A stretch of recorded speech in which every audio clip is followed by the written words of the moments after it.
At exactly 7:47 p.m. on our Ruby anniversary, my husband of 40 years stood before 200 guests and declared he had never loved me for a single day. What he didn't know was that I had spent the last 15 years gathering evidence that would destroy him completely, and tonight, in front of everyone who mattered, I was finally ready to use it. Before I tell you how this evening unfolded, let me know in the comments where you're watching from, and if you've ever had to play the long game for justice. Hit subscribe if you believe that patience and preparation can triumph over decades of deception. This story will show you exactly how 40 years of careful planning led to one perfect moment of reckoning. The Grandview Country Club sparkled under crystal chandeliers as our guests settled into their seats, the scent of gardenias and prime rib filling the elegant ballroom. I smoothed my burgundy silk dress, the one I had chosen specifically for this night, and watched Harold adjust his silver cufflinks with the same meticulous precision he had applied to manipulating our entire marriage. Ruby roses adorned every table, their deep red petals catching the light like drops of blood, while our family and friends chatted about our remarkable journey together. If only they knew the truth about our so-called love story. The foundation of our marriage had been built on necessity rather than affection, though it took me decades to understand the full scope of Harold's deception. In 1983, I was 22 years old, working as a secretary at Morrison Steelworks, and deeply in love with Thomas Chen, a brilliant engineer who had immigrated from Taiwan 5 years earlier. Thomas and I met during lunch breaks at the small park behind the factory, where he would sketch architectural designs while I read romance novels under the oak trees. Our relationship blossomed slowly, carefully, as we navigated the social pressures of an interracial romance in small-town Ohio. Thomas had gentle hands that traced the outline of my face when he thought no one was looking, and he spoke about our future with the certainty of someone who had calculated every variable. We planned to marry in the spring of 1984, save enough money to move to Cleveland where his engineering degree would carry more weight, and build a life together based on mutual respect and genuine affection. Those stolen moments in the park, sharing sandwiches and dreams, represented everything I believed love should be: honest, supportive, and full of possibility. Harold Blackwood entered my life through my father's business connections, a tall, broad-shouldered man with prematurely gray hair and the kind of confident smile that never quite reached his eyes. His family owned 3 manufacturing plants across Ohio, and his interest in me seemed to coincide perfectly with my father's financial struggles. Dad's small accounting firm was hemorrhaging clients to larger corporations, and Harold's romantic pursuit came with implicit promises of business partnerships and family stability. The courtship felt orchestrated from the beginning, with Harold appearing at church functions and family dinners with the frequency of someone following a predetermined schedule. He brought expensive gifts that felt more like negotiations than gestures of affection, and his conversation centered on practical matters like financial security and social standing rather than shared interests or emotional connection. When he proposed after only 4 months of formal dating, presenting a diamond ring that cost more than my annual salary, my parents' enthusiasm filled the awkward silence where my excitement should have been. The pressure to accept came from every direction, wrapped in concerns about my future and subtle suggestions that Thomas represented an unrealistic fantasy, while Harold offered tangible security. My mother spent hours explaining how love could grow from respect and compatibility, while my father discussed the advantages of marrying into an established family with proven financial stability. The unspoken message was clear: this opportunity might not come again, and turning down Harold Blackwood would be both foolish and selfish. What I didn't know until much later was that Harold's proposal had nothing to do with love and everything to do with inheritance requirements. His grandfather's will stipulated that the family fortune would only pass to married heirs, and Harold's previous relationships had all ended badly due to his gambling debts and increasingly desperate attempts to maintain his lifestyle. He needed a wife who would be grateful enough to overlook his flaws and naive enough to trust his version of events, someone whose own family circumstances would make questioning his motives seem ungrateful. The engagement period stretched through the fall and winter of 1983, with wedding plans consuming every conversation and Thomas becoming an increasingly distant memory. Harold's mother took control of the arrangements with military precision, selecting venues, flowers, and guest lists that reflected their family's social status rather than my personal preferences. Meanwhile, my secret meetings with Thomas became fewer and more strained as the weight of family expectations and social pressure made our relationship feel increasingly impossible. Thomas tried to convince me to run away with him, presenting detailed plans for relocating to California where his cousin had connections in the aerospace industry. He had saved enough money for both of us to start over, and his voice carried a desperation that should have alarmed me when he described the life we could build together. But the fear of disappointing my family, combined with Harold's subtle threats about the consequences of embarrassing his family, made the safe choice seem like the only responsible option. The last conversation I had with Thomas took place on a bitter February evening behind Morrison Steel Works, in the same spot where we had shared our first kiss 8 months earlier. Snow fell steadily as he begged me to reconsider, his breath forming clouds in the frigid air while tears froze on his cheeks. He pressed a small velvet box into my hands, containing a simple gold band with our initials engraved inside, and made me promise to contact him if I ever changed my mind about the wedding. 2 weeks later, Thomas Chen was found dead in his apartment from what the police ruled a gas leak accident. The investigation was brief and superficial, concluding that faulty equipment in his building's heating system had caused carbon monoxide poisoning while he slept. Harold attended the funeral with me, offering comfort and support while privately expressing relief that the situation had resolved itself so conveniently. His arm around my shoulders felt heavy and possessive as we stood at the graveside, and his whispered condolences carried an undertone of satisfaction that I was too grief-stricken to fully process at the time. Our wedding proceeded as scheduled in April 1984, a lavish affair that felt more like a business merger than a celebration of love. I walked down the aisle in my grandmother's silk dress, modified with lace sleeves that Harold's mother had insisted would be more appropriate for the occasion. The ceremony passed in a blur of forced smiles and mechanical responses, while I struggled to suppress memories of Thomas and focus on the promise of building a stable future with my new husband. The early years of marriage revealed Harold's true nature gradually, like slowly adjusting to darkness until you can see clearly in what once seemed like complete blackness. His charm was reserved for public occasions and business associates, while his private behavior ranged from distant indifference to subtle cruelty depending on his mood and financial stress levels. He maintained separate bank accounts and made unilateral decisions about major purchases, treating me more like a well-compensated housekeeper than an equal partner in our relationship. Harold's gambling addiction became apparent during our second year of marriage, though he presented it as calculated business investments that required occasional high-stakes risks. Money would disappear from our joint checking account to cover what he called temporary liquidity issues, while expensive cars and jewelry appeared as apologies for missed dinners and forgotten anniversaries. The pattern established itself quickly and maintained its rhythm for decades, crisis followed by extravagant gestures, followed by periods of relative calm until the next financial emergency arose. My role in the marriage crystallized around managing Harold's public image and providing the stable family foundation that his business associates expected to see. I learned to deflect questions about his absences with gracious explanations about demanding work schedules, and to present a united front at social gatherings regardless of our private tensions. The skills I developed during those years served me well later when I began investigating his actual activities, as I had become an expert at reading between the lines of his carefully constructed explanations. The birth of our daughter Catherine in 1987 brought the first genuine happiness I had experienced since Thomas's death, though Harold's reaction to fatherhood revealed new depths of his selfishness.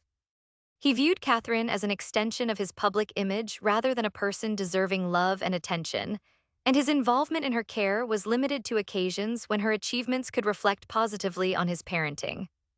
As Catherine grew older, I watched Harold attempt to mold her into another prop for his carefully maintained facade, and I began developing the protective instincts that would eventually drive my investigation into his secrets.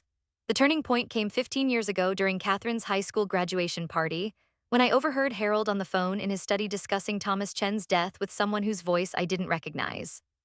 The conversation was brief and cryptic, but certain phrases stood out clearly. The problem was eliminated as discussed, and the timing worked out perfectly for everyone involved.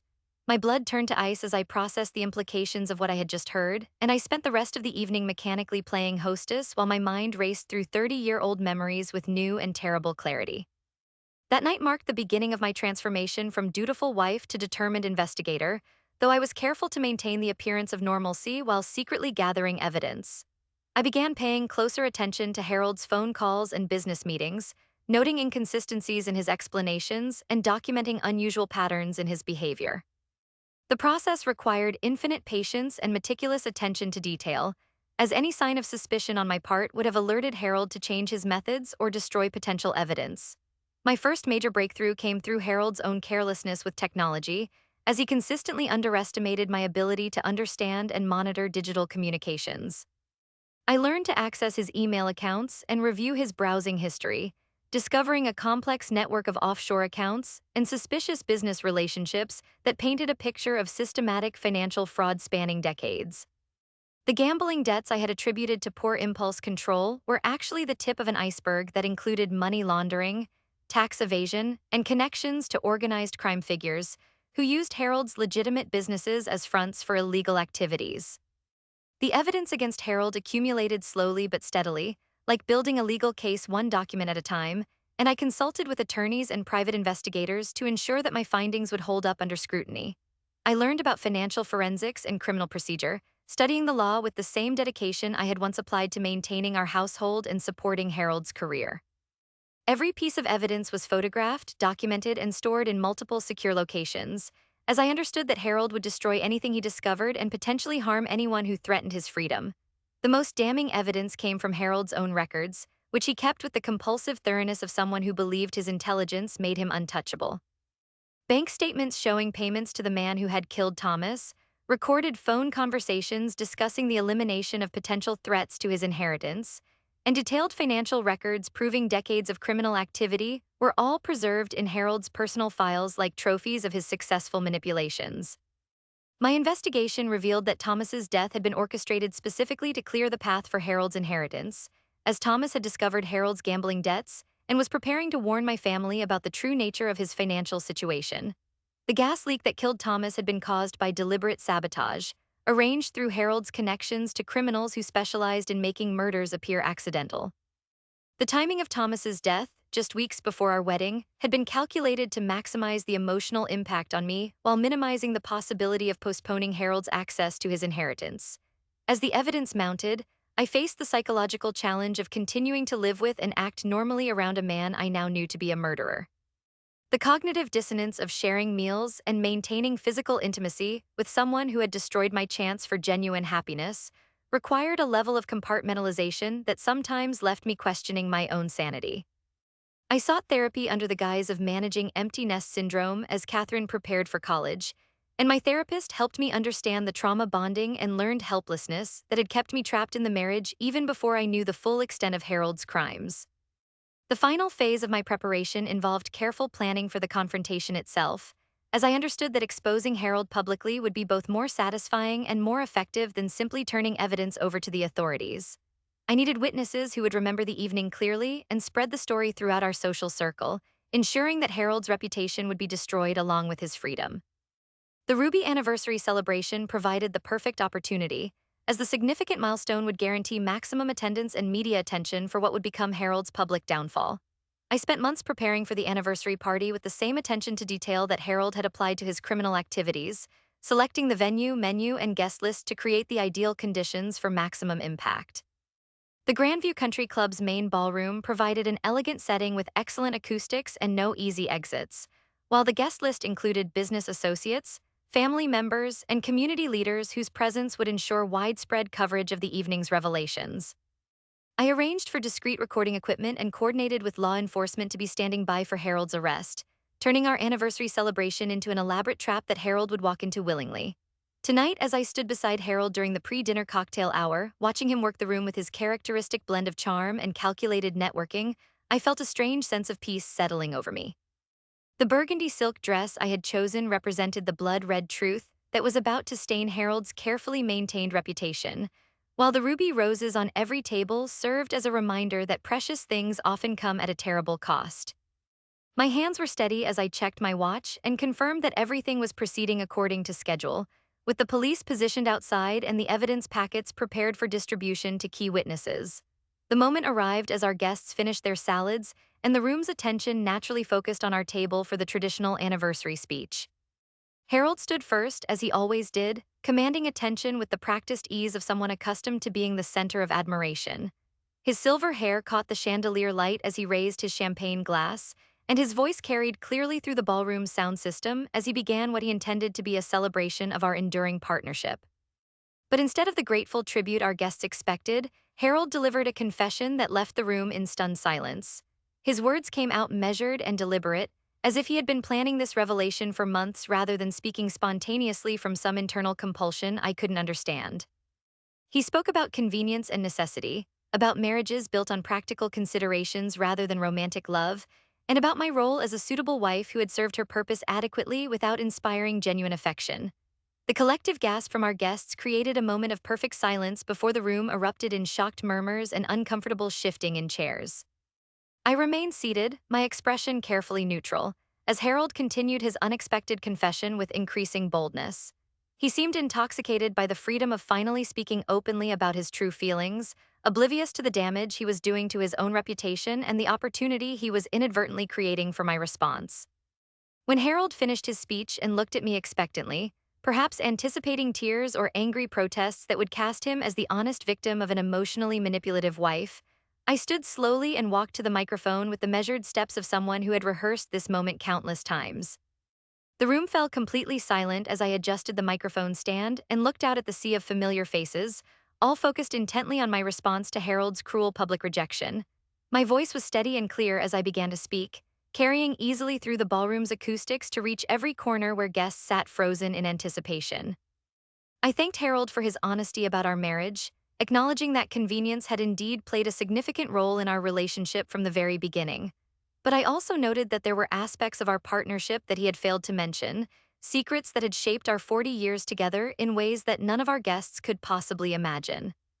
The first revelation concerned Thomas Chen, whose name I spoke aloud for the first time in decades while watching Harold's face drain of color in my peripheral vision.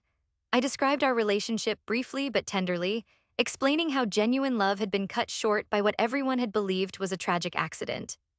The room remained perfectly silent as I continued, building toward the revelation that would transform our anniversary celebration into Harold's public execution. When I announced that Thomas's death had been murder rather than accident, and that the murderer was sitting at our head table, the silence exploded into chaos that exceeded even my carefully planned expectations. Guests began talking over each other in shocked disbelief, while Harold's business associates exchanged meaningful glances that suggested my revelations were confirming long-held suspicions rather than revealing completely unexpected information. Harold's attempts to interrupt and control the narrative were drowned out by the crowd's reaction and my own continued presentation of evidence. I had prepared packets of documents for key tables, containing copies of bank records, recorded phone conversations, and photographic evidence that supported every accusation I was making. As these packets circulated through the room, the initial shock gave way to careful examination of proof that made denial impossible even for Harold's most loyal supporters. The arrival of law enforcement officers, who had been waiting outside for my prearranged signal, transformed the evening from social scandal into criminal arrest. Harold's protests and attempts to claim that I was suffering from mental illness fell on deaf ears as the officers presented their warrant and began reading his rights. The handcuffs that secured his wrists behind his back provided a satisfying visual conclusion to 40 years of hidden bondage, though my own freedom was more psychological than physical. Catherine arrived within an hour of receiving my phone call, having driven straight from her apartment in Columbus the moment I explained what was happening. Her support meant everything to me as we dealt with the immediate aftermath of media attention and family crisis, and her strength helped me maintain composure during the most overwhelming moments of the evening. The daughter Harold had barely acknowledged became my anchor during the storm that followed his arrest, proving that love and loyalty cannot be manufactured through manipulation and control. The weeks following Harold's arrest brought a mixture of vindication and exhaustion as the full scope of his criminal activities became public knowledge. Federal investigators discovered evidence of money laundering, tax evasion, and conspiracy charges that would ensure Harold spent his remaining years in prison rather than enjoying the comfortable retirement he had always assumed would be his reward for decades of successful deception. The civil lawsuits from his business partners and victims created additional consequences that stripped away every asset he had accumulated through illegal means. My own transformation during this period surprised everyone who knew me, including myself, as I discovered reserves of strength and independence that had been suppressed throughout my marriage. The timid woman who had deferred to Harold's decisions for 4 decades was replaced by someone capable of managing complex legal proceedings, media interviews, and the practical challenges of rebuilding a life after exposing such massive deception. Therapy helped me understand how trauma bonding and learned helplessness had kept me trapped, while also revealing the intelligence and resilience that had enabled me to successfully investigate and expose Harold's crimes. 6 months after the anniversary disaster, I moved into a smaller house that reflected my actual preferences rather than Harold's need to project wealth and status. The cottage-style home with its garden and reading nook represented everything I had dreamed about during those early conversations with Thomas, and decorating it felt like honoring both his memory and my own delayed independence. Catherine helped me choose furniture and paint colors, creating spaces that felt authentically mine for the first time in decades. The financial settlement from Harold's assets provided more security than I had ever expected to have, though the money felt secondary to the psychological freedom of no longer living with fear and deception. I established a foundation in Thomas's memory to support immigrant engineers and victims of domestic violence, turning the pain of our lost future into something that could help others facing similar challenges. The work gave me purpose and connection to causes that mattered more than the social obligations that had consumed so much of my energy during the marriage. My relationship with Catherine deepened as we both processed the reality of having lived with Harold's manipulation for so many years. She had always sensed something wrong about her father's behavior, though she lacked the experience and information necessary to identify the specific problems or understand their scope. Our conversations about family dynamics and psychological abuse helped both of us recognize patterns that we had normalized simply because they were familiar. And Catherine began her own therapy to address the impact of growing up in such a dysfunctional environment. The community response to Harold's exposure surprised me with its overwhelming support, as many people came forward to share their own suspicions and experiences with his manipulative behavior. Business associates revealed that they had long questioned Harold's financial practices, but lacked evidence to challenge someone with his social standing and connections. Friends admitted that they had always found our marriage dynamic troubling, but hesitated to interfere in what seemed like a private matter between spouses. The media attention gradually faded as Harold's legal proceedings moved through the court system, but the impact of that anniversary evening continued to resonate throughout our community and beyond. My story became an example of how patient investigation and careful planning could expose even the most sophisticated deception, inspiring other victims of long-term manipulation to seek help and gather evidence rather than simply enduring abuse. Speaking engagements and interviews provided opportunities to share practical advice about recognizing financial abuse and psychological manipulation, turning my experience into education that could potentially prevent others from enduring similar situations. Harold's sentencing hearing provided the final closure I needed, as the judge's comments about the scope and duration of his crimes validated everything I had discovered and revealed. 25 years in federal prison meant that Harold would spend his remaining years facing the consequences of choices he had made decades earlier, including the decision to murder Thomas and manipulate me into a marriage built on lies. Justice arrived late but completely, transforming years of patient investigation into concrete accountability that honored both Thomas's memory and my own journey toward truth. Today, 3 years after that Ruby anniversary revelation, I live with a peace and authenticity that I never experienced during my marriage to Harold. The cottage garden blooms with flowers I chose for their beauty rather than their social appropriateness, while the reading nook provides a perfect spot for the mystery novels I once hid from Harold's disapproval. Catherine visits regularly with her new boyfriend, a kind man who treats her with the respect and genuine affection that I always hoped she would find, and our relationship continues growing stronger as we both heal from decades of dysfunction.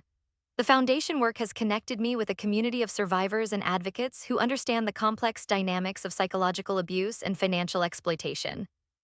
Working with recent immigrants facing workplace discrimination reminds me daily of Thomas's struggles and dreams, while supporting domestic violence survivors allows me to share hard-won wisdom about recognizing and escaping manipulative relationships. These connections provide meaning and purpose that my marriage never offered, proving that genuine fulfillment comes from authentic relationships and meaningful work rather than social status or financial security. Sometimes people ask whether I regret waiting so long to expose Harold's crimes, wondering if Thomas might have been saved if I had been more suspicious or investigative during our early relationship. The question reflects a misunderstanding about the nature of psychological manipulation and the resources available to young women in the 1980s, but I appreciate the underlying concern about prevention and early intervention. My answer focuses on the importance of trusting instincts while also developing the skills and support systems necessary to act on those suspicions effectively. The most important lesson from my experience involves the power of patience combined with persistent action, as exposing sophisticated deception requires both careful planning and sustained commitment to truth. Harold's manipulation succeeded for decades because it was gradual, systematic, and supported by social systems that prioritized family stability over individual well-being. Overcoming such entrenched deception required matching his long-term strategy with my own sustained investigation, proving that victims of psychological abuse can reclaim power through knowledge, evidence, and strategic action. If you're currently living with someone whose behavior doesn't match their public image, trust your instincts while also protecting yourself through careful documentation and professional support. Psychological manipulation thrives in isolation and secrecy, So, building connections with therapists, attorneys, and other knowledgeable allies creates the foundation necessary for eventual action. Remember that exposing deception takes time and courage, but the freedom that comes from living authentically makes every difficult moment worthwhile. Your journey toward truth might look different from mine, but the principles remain consistent. Document everything, seek professional guidance, build supportive relationships, and never doubt your right to live honestly regardless of how others try to manipulate or control you. Justice may arrive late, but it can still arrive completely when you combine patience with persistent action. Share your own experiences in the comments below and remember that speaking truth takes courage, but living truth requires even more.